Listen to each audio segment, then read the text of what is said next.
مباركا يليق بجلال قدره وعظيم سلطانه، واشهد ان لا اله الا الله وحده لا شريك له، واشهد ان محمدا عبده ورسوله. ادى الامانه ونصح الامه وكشف الغمه وتركها على المحجه البيضاء لا يزيغ عنها الا هالك. يقول الله سبحانه وتعالى: يا ايها الذين امنوا اتقوا الله ولتنظر نفس ما قدمت لغد واتقوا الله ان الله خبير بما تعملون. ويقول الله سبحانه وتعالى: وتعاونوا على البر والتقوى ولا تعاونوا على الاثم والعدوان واتقوا الله ان الله شديد العقاب. ويقول الله سبحانه وتعالى: يا ايها الناس اعبدوا ربكم الذي خلقكم والذين من قبلكم لعلكم تتقون. I bear witness there's no deity worthy of worship but Allah subhanahu wa ta'ala, the creator, the sustainer, the provider, and the lawmaker. And that indeed He has revealed the law, the Quran, upon His last messenger and Prophet Muhammad, peace and blessings be upon him, his family, and all of those who follow him until the day of judgment. Allah subhanahu wa ta'ala commands us in the Quran, in Surah Al-Hashr: Ya ayyuha alladhina amanu, O you who believe, ittaqullah, be God conscious, remember Allah subhanahu wa ta'ala. Create a barrier between you and the anger of Allah subhanahu wa ta'ala. Protect yourself from the hellfire. That is another meaning of taqwa, is to create a shield between you and the anger of Allah or His punishment. As the Prophet ﷺ said in a hadith, protect yourselves from the hellfire, even if it is part of the day. And shall a soul see what it has prepared for its tomorrow. For that day we depart this life, we are in our graves awaiting our accountability and questioning by the angels and Allah subhanahu wa ta'ala. وَاتَّقُوا. And again, be mindful of Allah subhanahu wa ta'ala and His bounties upon you. Indeed, Allah is all-knowing with what you do.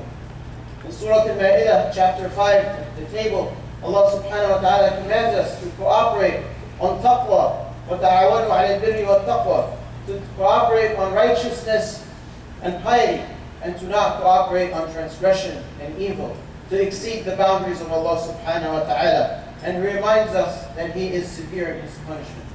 In Surah Al-Baqarah, the second chapter, Allah subhanahu wa ta'ala addresses all of mankind, believers and disbelievers. O you people, worship your Lord, the one who has created you, and the nations before you, so you can achieve that state of taqwa. You can achieve that state of remembering Allah subhanahu wa ta'ala through your prayers, your zakah, your fasting, through your dua. That is how we attain or achieve that taqwa. Allah subhanahu wa ta'ala has blessed us with many blessings, countless blessings, as He says in the Quran. If you are to try to count the blessings of Allah subhanahu wa ta'ala, you cannot count them. And among these blessings are the changes of the seasons: the winter, the summer, the fall, and the spring. And as we approach, or we are in the middle of the spring, we can witness this bounty, the beautiful weather, the birds that are singing, the grass that is turning green, the trees that are growing. And with it are the graduations that are taking place in our communities. Many of us, our youngsters, are now moving from one phase in their life to another phase. It might be a youngster who's leaving 5th grade, going to middle school, becoming, an older kid, an older child. Or someone who's leaving high school, becoming more of an adult. Or someone who just finished college, becoming a productive professional. Or someone who just finished learning a trade, again becoming a contributing factor into the society. So indeed, this is a blessing from Allah subhanahu wa ta'ala, the blessing of education and learning. But we ask ourselves the question, as we go through this season, we witness a lot of our youngsters who also fall into trouble. I wanted to share just a post that I saw on Facebook by one of my young friends in this county here. And the post goes like this: here I go again, with no money, no house, no car, no phone. I'm desperately needing help. If I did not be in this situation, I would not have asked for it. Is there anyone who can take me in for a couple of nights until I figure out what to do with my life? I'm just 3 days away from graduation, and I probably won't make it. And, the post goes on, but just for the sake of time, this is enough. But this is not the first time I come across a post like this or be approached by a young person during this time of the year who's homeless and hopeless. Someone who doesn't know what to do with their life. And the rest of the post went on where this person said, I would do anything for anyone just to help me out.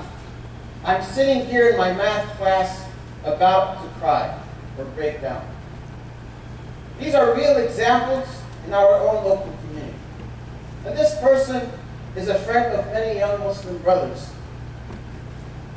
And a lot of them know him and they go to the same school. But that post poses a number of questions for us.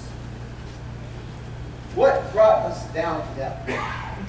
Every year, around this time frame, March to June, we get a number of requests from 16 to 20-year-olds who don't have a place to stay. Either they left their homes on their own, or their families told them to leave. And it's not that their families don't love them, or don't want them, but it's that life has become impossible. The brother cannot handle his son anymore. Or the mother cannot just sleep at night anymore. And it starts years and years earlier. It starts in 4th grade, and 5th grade, and 7th grade. When that young brother rebelled for one reason or another, and the supporting infrastructure did not know how to deal with it. So they might have labeled him as a rebellious kid, or someone who's difficult, not trying to understand what really is going under the water. Or it could have been some problem in the family, or some support that's lacking in the community. But that's not the topic for today's khutbah. Today's khutbah is really addressed to the youth, the young people who are about to graduate or to finish their school year. And the question, or the reminder we want to leave with them, and inshallah this is beneficial for everyone as well, is there's nothing wrong to celebrate your achievement as long as this celebration pleases Allah subhanahu wa ta'ala and His Messenger. So ask yourself the question. And the Prophet ﷺ does not need to go to a school or get a degree because he has been taught by the all-knowledgeable, the all-knowing Allah subhanahu wa ta'ala through inspiration. So he does not need to get degrees like us. But if he were to go to a school and finish the Quran or finish algebra or finish English or whatever it is, how would he celebrate? How did the Prophet ﷺ celebrate the accomplishments of the companions, especially the young ones? Mus'ab ibn Umayr, Mu'adh ibn Jabal, Ali radiallahu anhu, and so on and so forth. All these other great leaders and legacies. How did they celebrate? What did they do Friday after Jummah?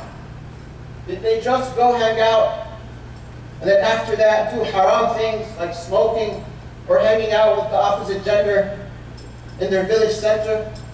Because this is what a lot of our youth do. And I hope our youth do not get offended. And many of you know me and we go out together a lot. But today we need to have a reality check. Many of us come to the Jummah and we pray, but we're anxiously waiting for the prayer to end so that we can run and go play a couple of rounds of basketball and then hang out and smoke a little bit in the woods. This is what happens. Many of us come up with excuses and lies to our parents that I'm going to someone's house and we end up going somewhere else. Many of us just get so involved in the social fabric of this society that we can no longer differentiate how to deal with opposite gender, what is appropriate, what is not. And we do understand as adults the temptations and the desires and the pressures on everyone, not just the young people. But it's more manifested with the young people, especially at the high school age, because of the culture of the society. But that does not give us an excuse to enjoy ourselves and to celebrate in a way that does not befit a believer, or a way that makes us sorry for the rest of our life. Because some mistakes are irreversible. When you put a tattoo on your body, you cannot remove that. That is a sign until the day you're buried that it's there. You will always remember it, no matter how young or old you are. Whether you're 30, 50, 60, or 80, every time you look at your arm, You're going to remember this. You're going to remember that when I was 15, I was foolish. I went to copy these other people thinking it's cool. But it's going to be too late. When you have that unlawful relationship with the opposite gender, that is it. You're no longer qualified to be among those people that Allah subhanahu wa ta'ala called in Surah Al-Mu'minun, قَدْ أَفْلَحَ الْمُؤْمِنُونَ. One of their qualities is that they have protected themselves. You're no longer part of that group. But Allah subhanahu wa ta'ala created Jannah. He commanded it to speak up. And it said, قَدْ أَفْلَحَ الْمُؤْمِنُونَ. Indeed, the believers have succeeded. Why? Because they have khushu' in their salah. They don't waste their time in nonsense. They pay their zakat and they protect their modesty. It is not a simple mistake, my dear brothers and sisters. When you take off your hijab, you're no longer that pure young lady or girl that you used to be. We have to have yaqeen in our hearts. Why are we doing the things that our parents are advising us? And if we don't have full confidence and understanding, it is okay to raise your hand and ask your parents, or ask the imam, or ask someone that you trust who's on the deen and the haqq. Why do we pray like this? I get strange questions all the time from brothers who are in high school. Some of them say, we don't have to go to Jummah. It's optional. And their reasoning is because a lot of people in this society don't go to Jummah. So by default, they assume that because these people don't come, then it is an option. So each one of us, especially the adults who take it easy to take off a couple of hours from work, or even a half day off of Jummah, who take it so lightly, you're sending an indirect, incorrect message to your youngsters that it's okay to skip Jummah. It's okay to stay in that math class for Jummah. Then we should not be surprised at the age of 20 when they go to college, and we find that the drinking rate between our Muslim brothers is 40-some%. We should not be surprised. We should not be surprised to find that the smoking rate in the Muslim community is the same as the inner cities in the 60s. By 10th grade, 6 out of 10 of our young brothers have smoked marijuana at least once.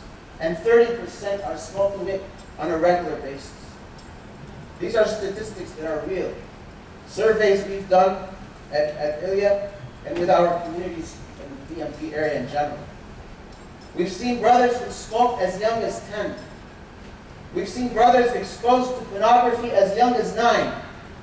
And they grow up like that. By the age of 15, their bodies are numb. Their point of view of a female is just flesh and meat. Nothing more than that. And some of them are acting in a way that is inhumane. I'm not even talking about Islam. It's just inhumane. It is not a normal way for a male person to approach a female. And this is in our communities. So my dear young brothers and sisters, please do not get offended. Because the real deal is not that diploma or certificate.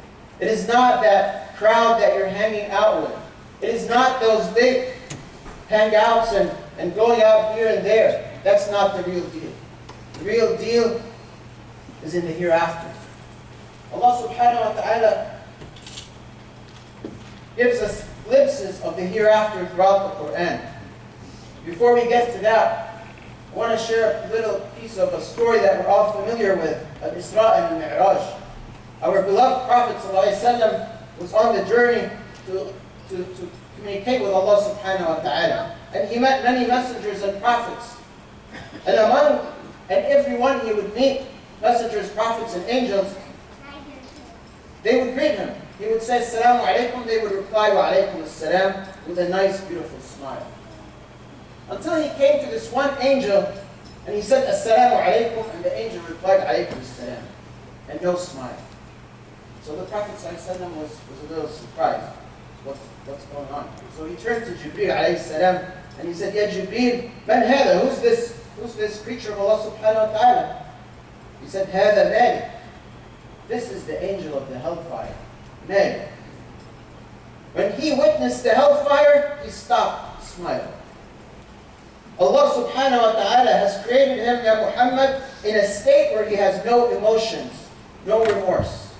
He follows the command, and he has no compassion for those whom he throws into the hellfire. And Allah subhanahu wa ta'ala tells us about Malik in the Quran, وَقَالُوا يَا مَالِكْ لِيَقْضِيَ عَلَيْنَا رَبُّكَ. Oh Malik, tell your Lord just to destroy us, to perish us. We have no ability to withstand this torture anymore. Oh Malik, just tell your Lord to get it done. قَالَ إِنَّكُمْ مَكِثُونَ. His reply, no, you're here for eternity. You are staying here. لَقَدْ جِئْنَاكُمْ بِالْحَقِّ. We have brought the truth to you. But most of you hate the truth.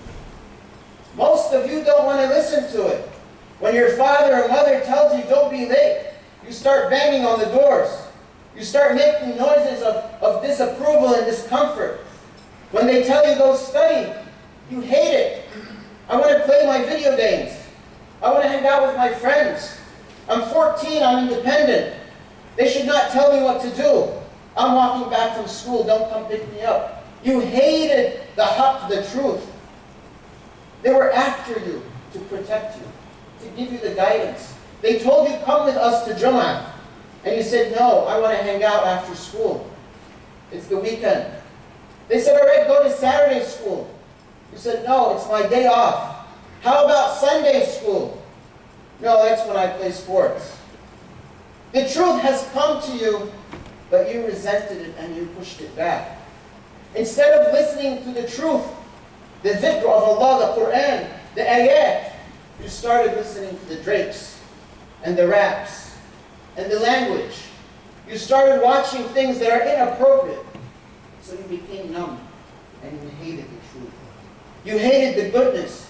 And when it comes to you, sometimes you might have a tear or two and go back to the right path. And sometimes you might not. أقول قولي هذا وأستغفر لكم فاستغفروه وأغفر لكم.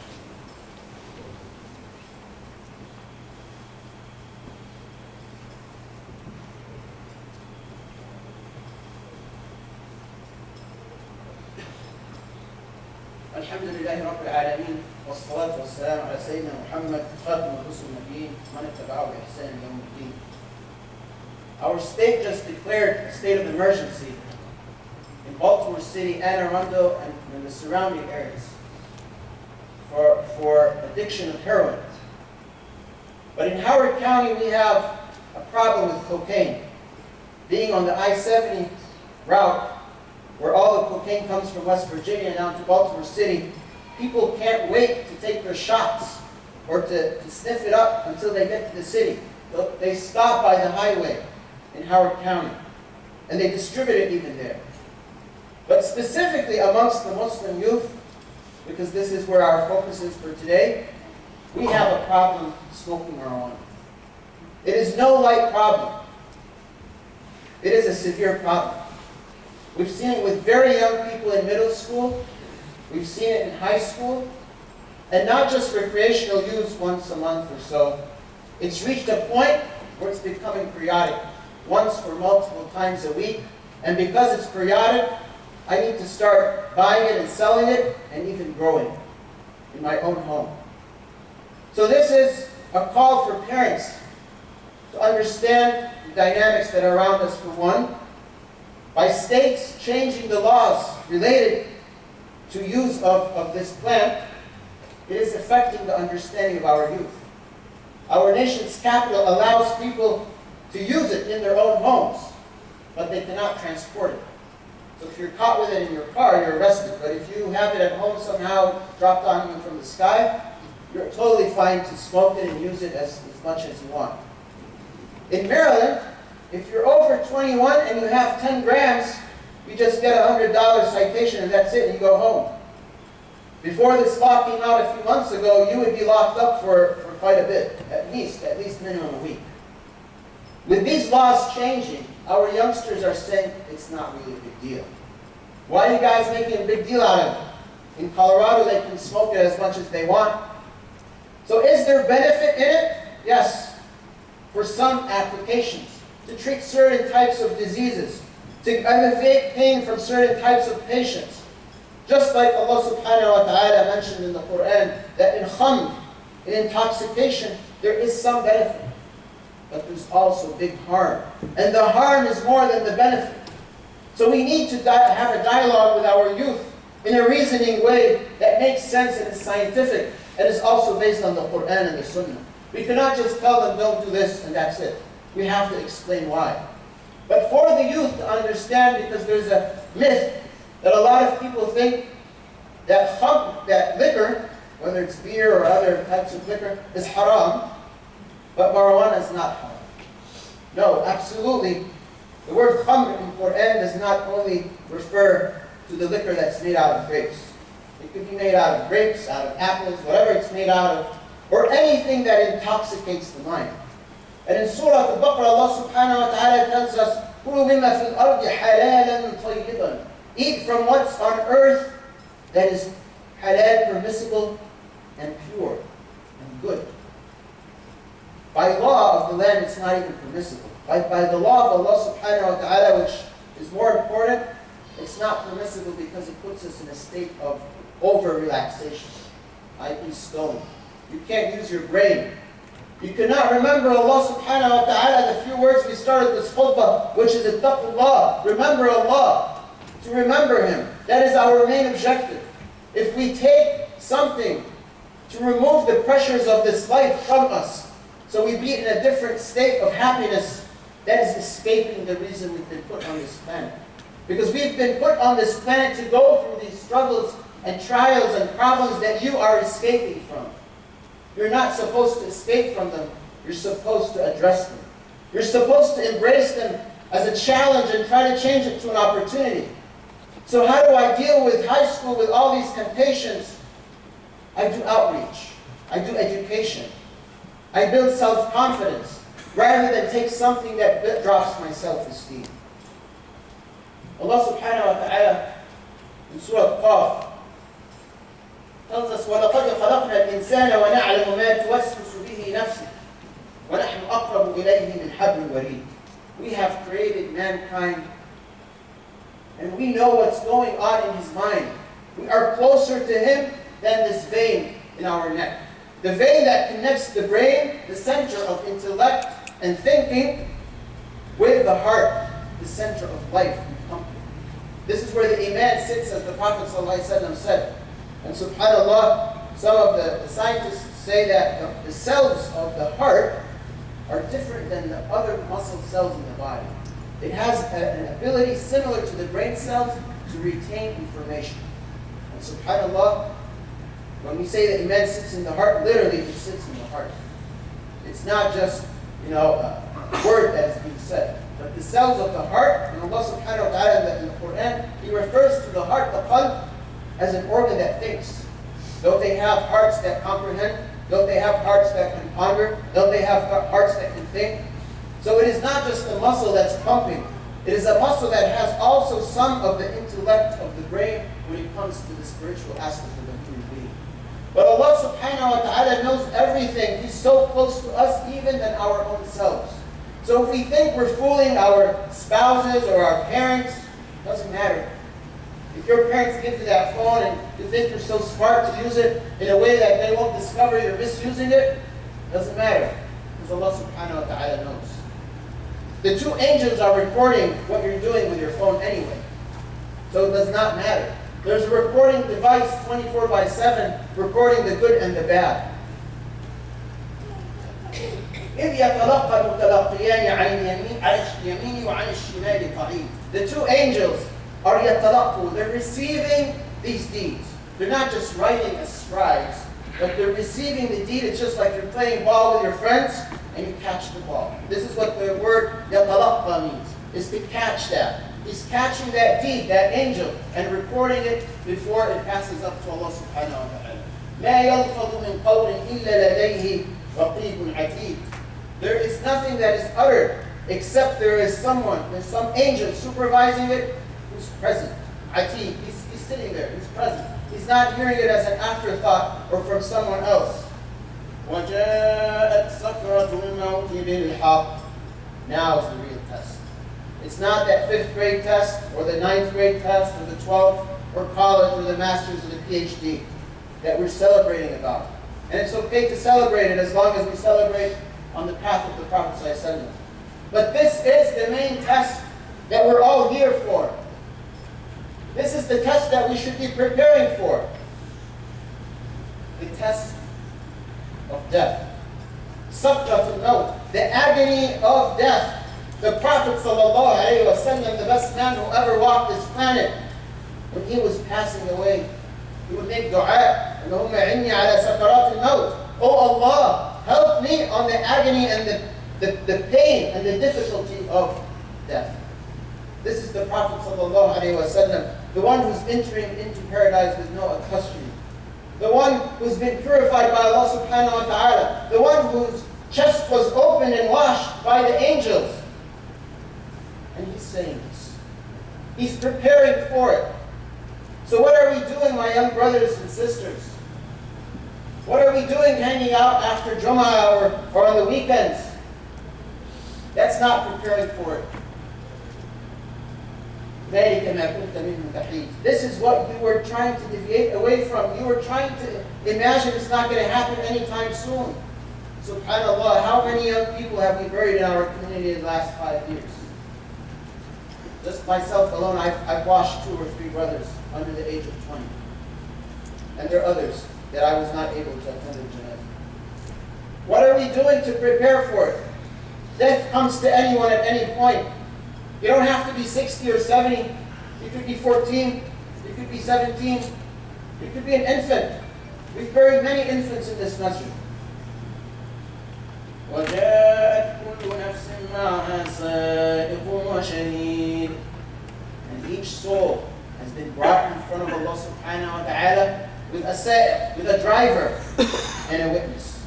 And the scholars differ on the explanation of what is a driver, what is a witness. Some scholars say the driver is an angel who brings that soul forward to Allah subhanahu wa ta'ala. Others say it is this person himself or herself. And the shaheed, scholars say, are the deeds. The deeds are the witness upon ourselves. لَقَدْ كُنْتَ فِي غَفْلَةٍ مِّنْ هَذَا فَكَشَفْنَا عَنْكَ غِطَاءَكَ فَبَصَرُكَ الْيَوْمَ حَدِيدٌ. You were in a state of forgetfulness of this moment. There was some sort of veil on you, a cloud, fog. You just didn't pay attention to it. But today your vision is as sharp as iron. Your vision is 20/20. This after say is now happening right in front of your eyes. I remember one young brother, he's telling me, I believe in the hereafter, but it's weird. I was like, exactly, it's strange. It's not the same laws of this life. It's a different life. It has different laws. When people are in the grave being tortured, we can be standing right next to them. We cannot hear their torture. But every creature around them hears it. But from the mercy of Allah, He made the laws of physics in the grave different than the laws of physics outside the grave. This is Allah subhanahu wa ta'ala's ability and His will. But yes, it is haqq. And how do we know it is haqq? Because the Prophet ﷺ saw it with his own eyes. He saw the Jannah and the hellfire with his own eyes. And he came and related to us what he saw. He told us how he saw people get punished in different ways and forms. And he also told us, it was revealed, of course, in the Quran. So yes, we can't see with our eyes, but it exists. And yes, for our understanding as human beings on this planet with the laws of physics, we cannot apply these same laws. You can't say someone is dead, so they lost their sense of feeling. Because Allah subhanahu wa ta'ala tells us in the Quran, لا يموت فيها ولا يحيا, in Surah Al-A'la. This person will be in the hellfire. He does not die in it, nor does he live. And the Sahaba asked the Prophet ﷺ, what does it mean? Do you understand he does not die? This is eternal life in the hellfire. But what does it mean he does not live? He said, because it's a different life than this life. He's in constant pain and agony that you can no longer call it life. It is as if the torture is so severe, it's not qualified to be a life anymore. But the person is alive, and the skin will change every time it's burnt, so that the punishment can be felt over and over and over for eternity. So today, the veil has been removed, the fog has been dispersed, and your vision is 20/20. You can see your good deeds and your bad deeds. وقال قرينه هذا ما لدي عتيد. His shaitan of this dunya said, oh, hellfire, here he is. I've prepped him for you. He's ready to go into you now. As we know, each one of us has a shaitan, a qareen. Even the Prophet ﷺ. But his shaitan became a Muslim. As narrated in the hadith when he was talking to his wife, Aisha radiallahu anha, and she said, even you, Ya Rasulullah, you have a qareen? He said, yes, but now he became a Muslim. He gave up on trying to make me disobedient. So what is this qareen, this shaitan going to do on the Day of Judgment? He's going to stand in front of the hellfire and say, hellfire, here he is. He's ready for you. I was able to make him do all these things. He's ready to be thrown into. ألقيا في جهنم كل كفار عنيد. Throw into the hellfire everyone who covers up the truth, who's arrogant and has ego. And that's what a lot of us young people sometimes go through. We just become hard-headed with our parents. I'm just not going to do it because they told me to do it. I'm not going to wear that sweater. Things as simple as that. When we know it's going to hurt their feelings and make them upset, and Allah subhanahu wa ta'ala tells us in the Quran, وَلَا تَقُلْ لَهُمَا أُفٍّ. Don't even tell them uff. Don't tell them something that bothers them. مَنَّاعٍ لِلْخَيْرِ مُعْتَدٍ مُرِيبٍ. Someone who doesn't want good. That's the bad companion, the bad peers, who pulls you into this wrong. The shaitan who's been appointed to take you into the wrong direction. Or the human being, what is called so-and-so, quote-unquote, my buddy, my best friend, the one that I hang out with, or the one that I enjoy my time with. On that day, he will be thrown into the hellfire. And there will be a conversation between the two of them in front of Allah subhanahu wa ta'ala. قَالَ قَرِنُوا رَبَّنَا مَا أَضْغَيْتُهُ وَلَكِنَّهُ كَانَ فِي ضَلَالٍ بَعِيدٍ. Oh Allah, I did not take him astray. He was the one misguided and he pulled me into it. In another ayah, start with him. Give him double the punishment. Because he not only did wrong, he pulled me into it. But Allah subhanahu wa ta'ala's answer, لَا تَخْتَصِمُوا لَدَيَّ. Don't argue in front of me. The matter is done. I sent you the messengers, I sent you the prophets, I sent you the guidance, I sent you the book. You were arrogant just like Iblis. That's why he was kicked out of Jannah. And if you're arrogant, you're not going to go back to Jannah. مَا يُبَدَّلُ لَدَيَّ الْقَوْلِ. Today, my statements, my truth, my haqq, my Quran is not going to change. It's truth. It will never change. وَمَا أَنَا بِظَلَّامٍ لِلْعَبِيدِ. And I do not cause transgression over my servants. يَوْمَ نَقُولُ لِجَهَنَّمَ هَلِ امْتَلَأْتِ وَتَقُولُ هَلْ مِن مَّزِيدٍ. On the day, Allah subhanahu wa ta'ala asks the hellfire, are you full? Are you full? And the hellfire responds, are there more people? Send me more people. Send me more people. وَأُزْلِفَتِ الْجَنَّةُ لِلْمُتَّقِينَ غَيْرَ بَعِيدٍ. And the doors of Jannah are not too far away. As a matter of fact, in another part of the Quran, Allah subhanahu wa ta'ala gives us a picture of the people in the hellfire. There's so much in torture and heat and agony and pain and thirst that they look out of the window and they see their friends from this life in the Jannah. So they tell them, can you throw a bucket of water on us? Just one bucket of water. And their friends who are on the right path in this life, they say, we can't. It's haram for us to do that. We cannot do that. So it appears to us that these people can see each other, maybe even communicate with each other. But for who is this Jannah? It is for the one who repents to Allah subhanahu wa ta'ala. Because Allah's mercy and compassion encompasses and is more bigger than his torture and punishment. Ar-Rahman, allama al-Quran. The compassionate, and why is he compassionate? Because he gave us the guidance. He taught it to us. He did not create us and just leave us like that. He's the most merciful because he guided us so we can go back to where we should be. مَنْ خَشْيَ الرَّحْمَنَ بِالْغَيْبِ. Whoever fears Allah by them in secret, while they're sitting by themselves. وَجَاءَ بِقَلْبٍ مُنِيبٍ. And he came back to Allah with a heart. Here's a qalb. A heart that turns around, that goes back. So the heart has the ability to think and go back. To go back on the iman. ادخلوها بسلام. This is the ultimate goal. My dear brothers and sisters, this is the goal for each one of us, is to enter paradise, Jannah, in a peaceful state. The house of peace, and to enter it in the most peaceful way we can. And Allah subhanahu wa ta'ala, after sharing with us some of the glimpses of the hellfire and the Day of Judgment and the arguments, is giving us hope. It's never too late to go back to Allah subhanahu wa ta'ala. No matter how young or old we are, no matter how bad we feel about ourselves. Many of our youth feel that they don't deserve Islam. They don't deserve to come to the masjid. They don't deserve to be good. I remember a year ago, about 3 16-year-olds one day told me, brother, just forget about us. We're done. Go look for some 12-year-olds and teach them stuff, because there's no hope in us. We did everything that's wrong. No, never. By saying such a thing, we're questioning Allah subhanahu wa ta'ala's ability to forgive us.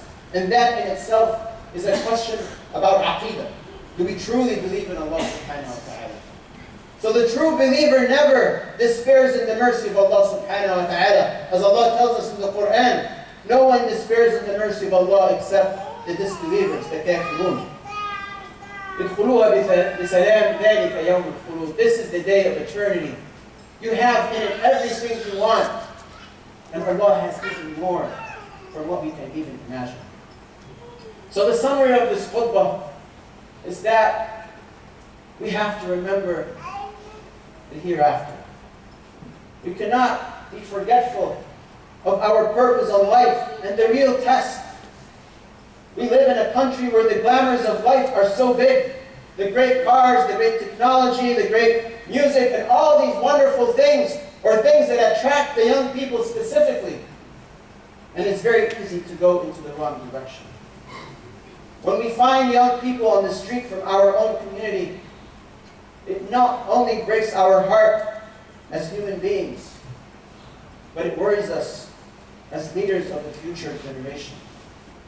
Because when you look around, we find very few young people who can carry the torch. So each one of us, young and old, have to remember we have a responsibility in this life to carry the name of Allah subhanahu wa ta'ala, La ilaha illallah Muhammad Rasulullah, in a practical, pragmatic way. It is not just the acts of worship, but it's propagating that message. And as the scholars say, the action is the evidence of what's in the heart. We ask Allah subhanahu wa ta'ala to make this gathering a gathering of blessings. We ask Allah subhanahu wa ta'ala to forgive our sins. ثم اجعل جمعنا هذا جمعا مرحوما واجعل تفرقنا من بعده تفرقا معصوما ولا تجعل بيننا شقيا ولا محروما ثم نسأل قبل الموت توبة وعند الموت شهادة وبعد الموت جنة ونعيما مقيما يا أرحم الراحمين. ثم اتنا في الدنيا حسنة وفي الآخرة حسنة وقنا عذاب النار. ثم اتنا في الدنيا حسنة وفي الآخرة حسنة وقنا عذاب النار. اللهم إنك عفو كريم حليم تحب العفو فاعف عنا. اللهم إنك عفو كريم حليم تحب العفو فاعف عنا. اللهم إنك عفو كريم حليم تحب العفو فاعف عنا. اللهم اغفر لنا ذنوبنا واستر عوراتنا واشف مرضانا وارحم موتانا واستر ولايانا وبارك لنا في شبابنا. اللهم اعز الإسلام والمسلمين واهلك الشرك والمشركين أعداءك أعداء الدين يا رب العالمين. وآخر دعوانا الحمد لله رب العالمين والصلاة والسلام على سيدنا محمد خاتم المسلمين وأفضل الصلاة. الله أكبر الله أكبر. أشهد أن لا